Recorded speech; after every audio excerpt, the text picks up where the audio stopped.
आपको लगता है यहां कोई साथ देने वाला है? अगर आप भगवत मार्ग के पथिक हैं, अभी आपको लगता है आपका कोई है, तो अभी बहुत बड़ा भ्रम है। पूरा का पूरा परिवार जा रहा है, 1 मिनट में रोड में नष्ट हो गया।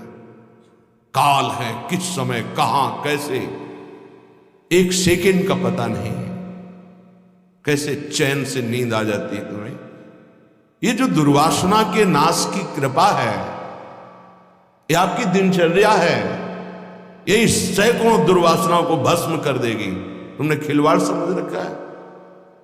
चाहे गृहस्थ हो या विरक्त हो, तुम्हें जो दिनचर्या मिली है, ये दुर्वासनाओं का नाश करने के लिए श्री कृष्ण ने कृपा करके दी है गुरुजनों के द्वारा। इसको खिलवाड़ न समझो। प्रभु का प्रिय या गुरु का प्रिय वही होता है जो दिनचर्या में मिनट भर विलंब नहीं करता। ये गुरु कृपा है कि आपको डांट लगती है, आपको वचन सुनने को मिलते हैं, आप उसको स्वीकार कीजिए। ये मन की, ये दुर्वासना की वृत्ति को हटाइए। सुविधा भोगी बनने वाला कभी सच्चिदानंद का साक्षात्कार नहीं कर सकता। जानबूझ करके सुविधाओं का त्याग होता है, सुविधाओं में रहते हुए, और परमात्मा प्राप्ति की विकलता प्रकट की जाती है। समझ में नहीं। राग द्वेष की वृत्तियां, शरीर विलासिता की वृत्तियां, खाने पीने की वृत्तियां, सुख भोगने की वृत्तियां कितने दिन चलेंगी? मरना है, मरोगे। इस शरीर नाशवान, आज नहीं तो कल मरोगे। प्रार्थना मान लीजिए। तपलोक और महालोक जनलोक में सब सिद्ध जन निवास कर रहे हैं, जो सृष्टि में प्रकट होते हैं और सृष्टि के बाद लय होते हैं। उनको एक बात का दुख पाया गया, संतों को, कि इस महान मानव देह में आकर के भी तुम भगवत प्राप्ति से वंचित हो। तुम्हें नींद कैसी ऐसी आ जाती है कि तुम्हारा भजन, तुम्हारी दिनचर्या, तुम्हारा साधन पथ रुक रहा है और तुम्हें चैन से सोना आ रहा है। तुम उपासक हो। ये जीवन हमारा प्रभु के लिए। अगर नहीं समझ पा रहे हो तो आखिरी बात समझ लो, कोई समझाने वाला तुम्हें नहीं है, कोई समझाने वाला नहीं। सिर्फ तुम्हें बर्बाद करने वाला मिल सकता है, समझा कर उठाने वाला हरि या हरि का पार्षद मिल सकता है, और नहीं मिल सकता। तुमसे मित्रता करके तुम्हारी वासनाओं को बढ़ाकर तुम्हारे चित्त को विक्षेप में भर देना, ये संसार के हर व्यक्ति वस्तु स्थान का प्रभाव है। तुम्हार सेवक असुरारी, 2 ही केवल बचा सकते हैं, भगवान और भगवान के भक्त। उनकी हर चेष्टा तुम्हारे चित्त को भगवदाकार बनाने के लिए है। कृष्ण कृपा का सीधा फल है साधु संग। हरिराम व्यास जी, गोस्वामी तुलसीदास जी, बड़े बड़े महापुरुष कहते हैं, कोई फर्क नहीं। कैसे मनुष्य शरीर को तुमने प्राप्त करके नाश करने की ठान ली है कि हम जो मन आएगा सो करेंगे। यहां बैठने मात्र से भगवत प्राप्ति है। क्यों? यहां खास बात, श्रीधाम वृंदावन यमुना का पावन पुलिन, और कोई मिनट ऐसा नहीं जहां यहां भगवत चर्चा ना हो रही हो, भगवत गुणगान ना हो रहा हो, भगवत नाम कीर्तन ना हो रहा हो। नाम कीर्तन चलता है, वाणी कीर्तन चलता है, गुण कीर्तन चलता है। दूसरी बात, हमारी दृष्टि रहती है, हमारी प्रियजू की दृष्टि रहती है कि ये जन विराजमान। एक दिनचर्या है, एक समय है। माकृष्य शर्वतीदम शुभलेन कृष्ण, हे कृष्ण मेरी इन दुर्वासनाओं को नष्ट कर दो।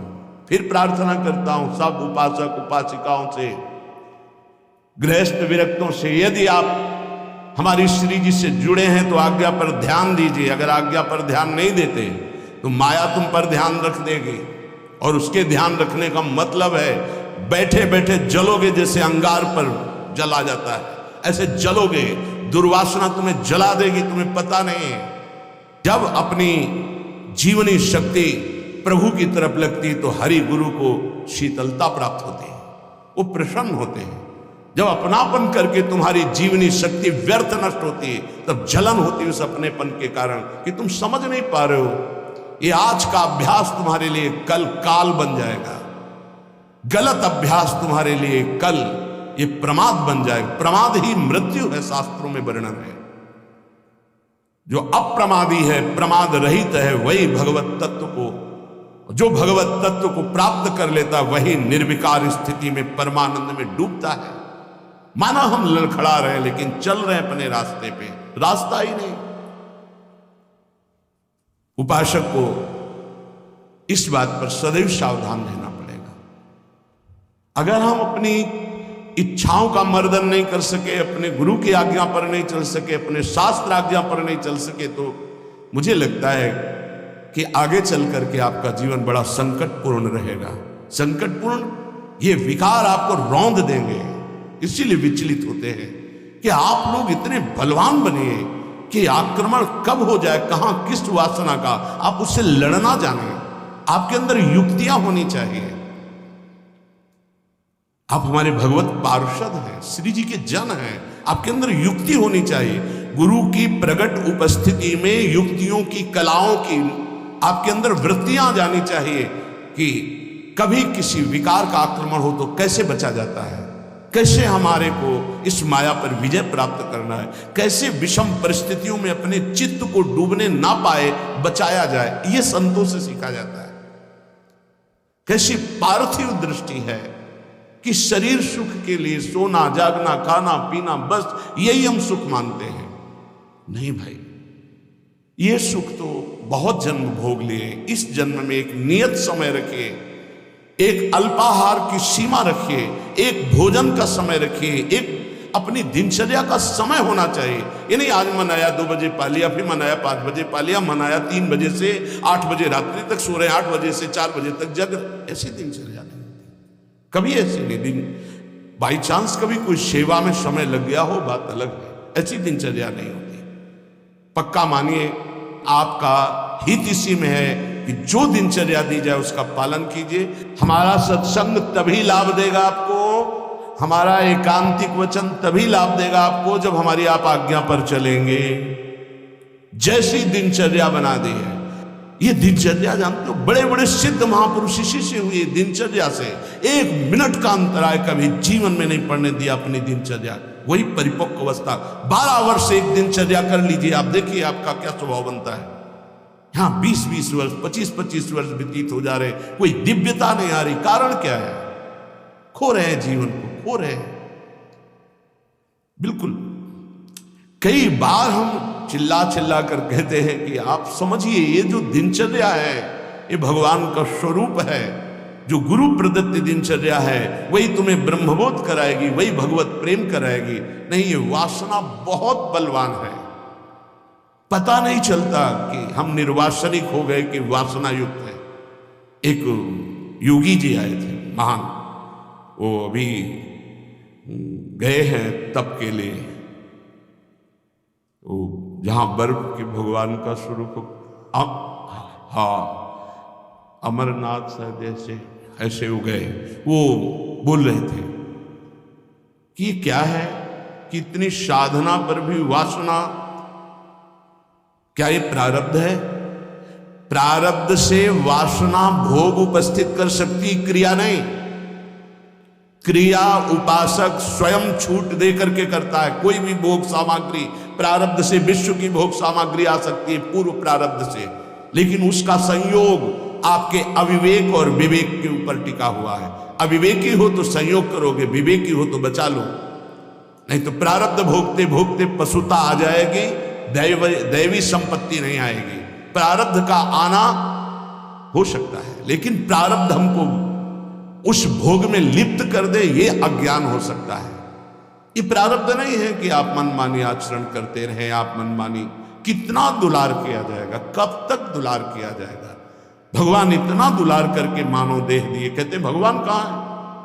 कैसी विचित्र भगवान की माया है। गोस्वामी श्री तुलसीदास जी महाराज कहते हैं,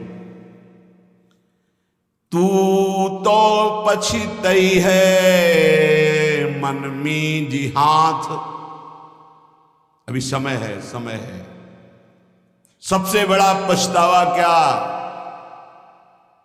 भगवान का साक्षात्कार नहीं हुआ और शरीर छूट रहा है। ऐसे साक्षात्कार होगा? केवल भगवदाकार वृत्ति से भगवत साक्षात्कार होता है, उसी के लिए सारा प्रयास है। सबसे बड़ा डर क्या? प्रभु का नाम ना छूट जाए, सबसे बड़ा डर। जिसने इस बात को समझ लिया वो जीत गया। सबसे बड़ा पछतावा क्या, बिना प्रभु से मिले जा रहे हैं, यहां से मृत्यु लेख से बिना भगवत साक्षात्कार किए जा रहे, बड़ा पछतावा। सबसे बड़ी भयंकर डरावनी बात है कि प्रभु को भूल गए। का हनुमंत विपत्ति प्रभु सोई, ये दो बातें कभी जीवन में चिंतन किया इनका? एक सेकंड के लिए भगवत विस्मरण भी बर्दाश्त नहीं। सबसे बड़ी हानि, सबसे बड़ी विपत्ति, सबसे बड़ा भय भगवत विस्मरण हो जाना। और बड़ा पछतावा कि जा रहे हैं लेकिन प्रभु से आंख नहीं मिला पाए, जीवन व्यर्थ चला गया। सबसे बड़ा मन पछितई है अवसर बीते, दुर्लभ देह पाए हरिपद भज करम बचन अरु जीते। ए सुत बनितादि जान स्वार्थ रत ना करुणे सबीते, अंत ही तो ही तजेंगे पामर तू न तजय बहेते। जानते भी नहीं हो कि पुत्र कौन बनाए, पुत्री कौन बनाए, पत्नी कौन बनाए, पति कौन बनाए। ये बस 40, 50, 60 वर्ष का संयोग, इसके बाद कितना है 40, 50, 60 वर्ष। ब्रह्मलोक में एक सुई लेकर कमल के दल को छोड़ दो, यहां 1 वर्ष हो गया। अगर 60 बार वहां से छेद दिया तो पूरा जीवन चला गया। कितना समय है। ऐसे ब्रह्मा भी जिससे भयभीत रहते हो, काल चक्र भगवान का है। ऐसे भगवान की प्राप्ति नहीं की तो भटकते रहोगे अनंत योनियों में।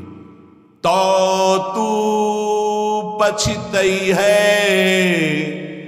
मन मींजी हाथ, ये प्रक्रिया होती है, पूरा जीवन व्यर्थ चला गया।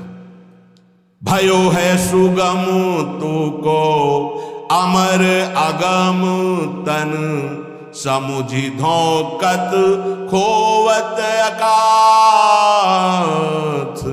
तो तू पछितई है मन मींजी हाथ, सुख साधन हरि विमुख वृथा। जैसे श्रम फल घृत हित मथे पाथ, यह विचारी तजी कुपथ कुसंगति, चलि सुपंथ मिली भले साथ। तो तू पछितई है मन मींजी हाथ। ऐ मन, तू पछताएगा बाद में, हाथ मसलेगा तेरे, कुछ कब्जे में नहीं आएगा, हाथ में नहीं आएगा। तुझे देवताओं को लिए भी दुर्लभ मानव देह मिली। भयो है सुगम तो को अमर अगम तन, अमर कहते देवताओं को, देवताओं से भी श्रेष्ठ तेरे को मानव देह मिली। समुझ धोकत खोवत अकाथ, और ये मानव देह मिली थी भगवत प्राप्ति के लिए। क्या समझ करके तूने भगवत विमुख जीवन व्यतीत करने का निश्चय कर लिया? क्या तुझे मिलेगा? कौन सा कार्य तेरा बन जाएगा? रोज आयु क्षीण हो रही है, लोग जन्मदिन मना रहे हैं, आज बर्थडे, तुम्हें पता नहीं 365 दिन मिट्टी में मिल गए। अगली श्वास है कि नहीं है कोई भरोसा नहीं। न नाम कीर्तन, न भजन, न भगवत चिंतन, और 1 वर्ष व्यतीत हो गए, न भगवत साक्षात्कार हुआ। तो हमें तो लगता है 1 वर्ष व्यतीत होने के बाद भगवान नाम कीर्तन करके, भगवत प्रार्थना करके रोना चाहिए कि नाथ 1 वर्ष गए, अगला वर्ष हमारा आपके दर्शन योग्य हो जाए, आपके चिंतन योग्य हो जाए। तू तनिक भी चिंता नहीं कर रहा, व्यर्थ क्यों अपने जीवन को बर्बाद कर रहा है? जहां नाम जप नहीं है, भगवत समर्पण कर्म नहीं है, आज्ञा का पालन नहीं है, तो खिलवाड़ आप अपने जीवन से स्वयं कर रहे हैं। सुख साधन ये बहुत बड़ा साप है। हमारी बात समझ में नहीं आएगी, लेकिन आपसे प्रार्थना करते हैं, जो साधक सुख सुविधा से भजन करना चाहता है वो भूल जाए कि वो भजन करेगा, भगवत प्राप्ति करेगा। दुख और असुविधा भगवत प्राप्ति के मार्ग पर ऊपर चढ़ाती है। सुख और सुविधाओं का भोक्ता कभी भजनानंदी नहीं हो सकता, कभी नहीं। हाँ, वृत्ति भगवदाकार हो गई, अब उसे सिंहासन में बैठाला जाए, महलों में रखा जाए, कोई फर्क नहीं पड़ने वाला। महलों में रखो चाहे झोपड़ी में वास दो, एक स्थिति होती है। अगर भगवदाकार वृत्ति करनी है तो एक सीमा में अपने जीवन को बांध ले। इतना आहार, ऐसे शयन, ऐसे अपने जीवन को बांध। विश्व में किसी भोगों की कमी नहीं है। जब तक भगवदाकार वृत्ति न हो तब तक सुख सुविधाओं को नहीं। भूम शयन वलकल वसन, जैसे शास्त्रों में वर्णन आता, तो चलो वलकल वसन की जगह कौपीनवंता खलु भाग्यवंता, मार्किन की कौपीन, मार्किन नीचे वसंग ढकने के लिए, आहार के लिए अल्पाहार, रात दिन भजन, भूमि शयन, जमीन में आसन लगा, चटाई बिछी। 50 साधक ऐसे हैं, उनके कमरे में जाओ तो कुछ है ही नहीं, एक चटाई बिछी हुई बस, एक अचला लंगोटी टंगी बस, वो भी तो साधक है। आहार जो श्री जी के द्वारा प्रदान हुआ आकाश वृत्ति से आता है। आकाश वृत्ति परम पवित्र निर्मल, जैसे आकाश का जल निर्मल होता है, ऐसे आकाश वृत्ति जो आ गया उसी से भरण पोषण हो रहा। याचना नहीं, संकेत नहीं, जो प्रारब्धवशात श्री जी की कृपा से आ गया उसको अपने उदर में डाला। राधा राधा राधा, हमारा लक्ष्य है मरना, जीवित मर जाए उलट आप में समाए यह दिलगिरी है। ये झांसे में मत पड़ो माया के, ये खा लो, ये पी लो, ये सो लो, ऐसा गद्दा, ऐसी कंबल, ऐसा स्वेटर, ये सुख सुविधाएं अभी नहीं, फिर बाद में जोई जोई प्यारो करे सोई मोई भावे। अभी जो आज्ञा है उसके अनुसार चलेंगे। क्या नहीं देने की चेष्टा की राका बाका जी को ठाकुर जी ने? नहीं चाहिए, आपका दिया हुआ भी नहीं चाहिए, आप चाहिए, सिर्फ आप चाहिए। चलो हमारी वैसी स्थिति नहीं है तो जितने से हमारे प्राणों का पोषण होता, शरीर निर्वाह होता, बस कह रहे सुख साधन हरि विमुख। दो भाव, यदि हरि से विमुख हो तो सुख साधन तुम्हें जलाएंगे, चिंता शोक भय प्रदान करेंगे। दूसरा भाव, ये सुख साधन तुम्हें हरि से विमुख कर देंगे। सुख साधन हरि विमुख, दो भाव है इसके। अगर हरि विमुख हो, सुख साधन है तो जलते रहोगे, चिंता भय शोक मृत्यु इससे बच नहीं पाओगे। और अगर सुख साधन के भोक्ता हो तो हरि विमुख हो जाओगे, भजन में रुचि नहीं रह जाएगी। ये जीवन जो मिला है सोने के लिए नहीं मिला है, प्रभु प्राप्ति के लिए मिला है। उचित निद्रा, उचित शयन, ये भेड़िए की तरह बच्चों को डराने वाले विकार होते हैं, भगवत मार्ग के पथिकों को नहीं। हाँ, हम स्वयं स्वीकार करते इसलिए घुटने टेक देते हैं। अगर स्वयं स्वीकार न करे तो विश्व ब्रह्मांड में कोई विकार नहीं है कि तुम्हारे को गिरा सके। तुम हरि पार्षद हो, प्रियाजू के शरणागत हो। जब तुम स्वयं ललचा कर ये खिलौना चाहिए तो मेरी प्रियाजू कृपाल खेल ले जा, जब ऊब जाना तो बताना मेरे से। नहीं, भगवत पार्षद को कोई गिरा सके, सीम की चाप सके को तासु बड़ रखवार रमापति जासु। ऐसे खिलवाड़ समझते परमार्थ के पथिक हो करके तुम्हें कोई गिरा सकता है। तुम गिरना चाहते हो इसलिए गिर सकते हो, अगर तुम गिरना ना चाहो तो कोई गिराने की सामर्थ्य नहीं रखता। साधन विषय सेवन जितना है, दोनों अलग अलग मार्ग है। विषय को साधन बना लो, साधन विषय ना बना लो, जीवन नष्ट हो जाएगा। नहीं समझ पा रहे, नहीं समझ पा रहे। गुरुजनों की रुचि देखी जाती है, क्या रुचि, मन मन की रुचि जाने नहीं विधि अनुसार। अनुमति तो सब ले रहे हैं, आज्ञा का पालन कौन कर रहे हैं? आज्ञा एक बार होती है, ऐसे चलो, फिर वो कृपाल होते हैं, अनुमति दे देते, चलो ऐसे चलो। क्या क्या तरीका क्या है? क्या आप अपने सुख सुविधा के द्वारा साधना के मार्ग पर चल सकते हो? खिलवाड़। आज्ञा पर जब चलना है तो परमार्थ का पथ प्रकाशित होना। इतना समझ लीजिए कि प्राण चाहे चले जाए, हम गुरु आज्ञा को उल्लंघन नहीं करेंगे। आप जीत गए। अगर आप ऐसा नहीं करेंगे तो आप परास्त हो जाएंगे। चाहे गृहस्थ मार्ग से परमार्थ में चले, चाहे विरक्त मार्ग से चले, दोनों के लिए वही भगवत प्राप्ति है, पर आज्ञा पालन। सुख साधन हरि विमुख, और हरि विमुख तो वृथा जैसे श्रम फल घृत हित मथे पाथ। पानी को चाहे जितना मथते रहो कभी घी नहीं निकलने वाला। ऐसे ही सुख सुविधा में जो भजन करते हैं उसमें घी नहीं निकलने वाला। प्रेम रूपी पानी का मथना है। अगर सुख सुविधा से ही भगवत प्राप्ति होती तो रघुनाथ दास गोस्वामी के पिता और उनके भाई एक राजा महाराजा की तरह वैभव था।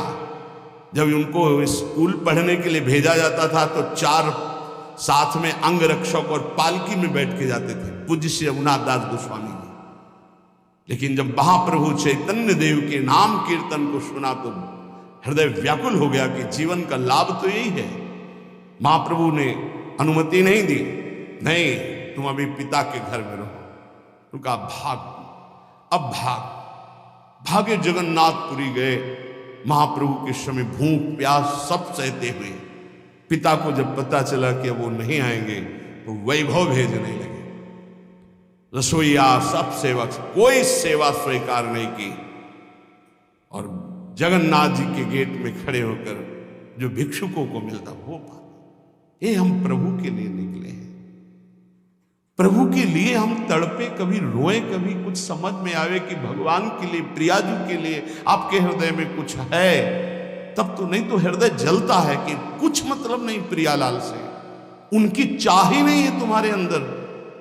तुम्हें है कि तुम भजन बढ़ जाए, प्रियाजू के लिए रोना बढ़ जाए, प्रभु के लिए प्राण समर्पित हो जाए। ए भाई, ये है जीवन का लाभ, ये है साधन सुख हरि विमुख वृथा जैसे श्रम फल घृत हित मथे पाथ। पानी मथरो जीवन भर तो एक बूंद घी नहीं निकलेगा। ऐसे सुख सुविधा का भोगी मानता है कि मैं साधन कर रहा हूं, जीवन में कभी प्रेम घृत या ब्रह्मबोध घी नहीं निकलने वाला। यह विचारी तज कुपथ कुसंगति चल सुपंथ मिली भले साथ। ऐसा विचार करके ये सुख सुविधा का भोग करना कुपंथ का मार्ग है, ये कुसंगति है। मन हमारा जिसमें राजी हो जाएगा तो हमें ठीक नहीं, हमें राजी नहीं करना।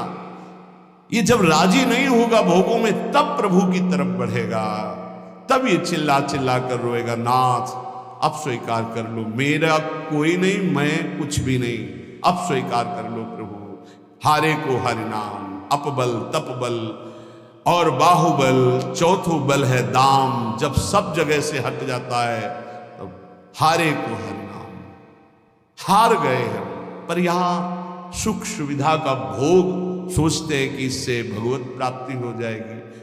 यह विचारी तजी कुपथ कुसंगति, बलिहारी है उनको।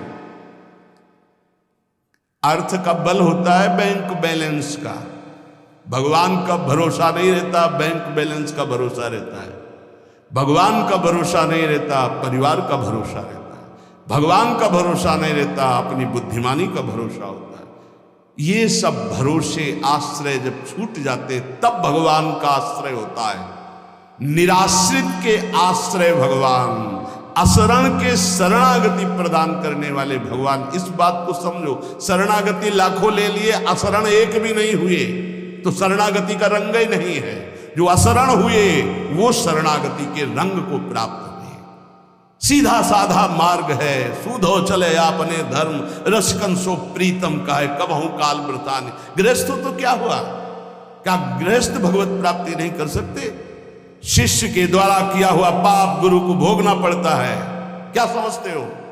यदि गुरु की आज्ञा का उल्लंघन करे तो समाज में गुरु को कह देना चाहिए मैंने तुम्हारा त्याग किया, तो बच जाएगा। अगर स्वीकार करता है तो शिष्य के द्वारा किया हुआ अपराध गुरु को भोगना पड़ता है।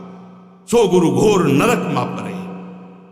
इसीलिए जो सुलझे हुए महापुरुष होते हैं कभी शिष्य बुलाने की चेष्टा नहीं करते। कलिकाल है, उनको इससे मतलब नहीं हो। जैसे और पति पत्नी भाई रिश्तेदार नातेदार ऐसे एक संबंध और मान लिया गुरु, उनको ये मतलब नहीं कि मतलब क्या है।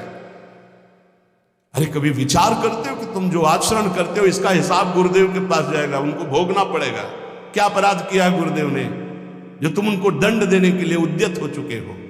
यह विचारी तज कुपथ कुसंगति चल सुपंथ मिली भले साथ। भले कौन है? राधा वल्लभ भजत भज भली भली सब होए। जो राधा वल्लभ प्रिया प्रीतम श्यामा श्याम हरि का भजन करते हैं भले हैं। इन्हीं भले का संग करो।